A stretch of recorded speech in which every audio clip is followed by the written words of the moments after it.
ایک گھنے جنگل میں بنی نامی خرگوش رہتا تھا۔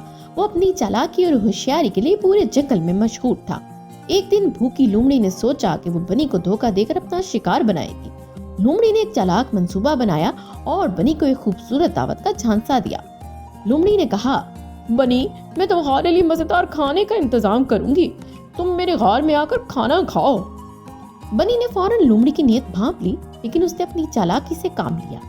بنی نے کہا، کیا شاندار خیال ہے، لیکن پہلے میں اپنے دوستوں کو بھی بلا لوں، کیونکہ دعوت تو سب کے ساتھ ہی اچھی لگتی ہے۔ لومڑی حیران ہو گئی، کیونکہ وہ اکیلے بنی کو شکار کرنا چاہتی تھی۔ بنی نے جاتے ہوئے جنگل کے دوسرے جانوروں کو لومڑی کے جال کے بارے میں خبردار کیا اور سب نے مل کر لومڑی کے غار کے باہر جال بچھا دیا۔ جب لومڑی بنی کو پکڑنے نکلی تو خود جال میں پھنس گئی۔ سب جانور خوش ہو گئے اور لومڑی کو سبق سکھا دیا۔ چالاکی اور ہوشیاری مشکل وقت میں آپ کو بچا سکتی ہے۔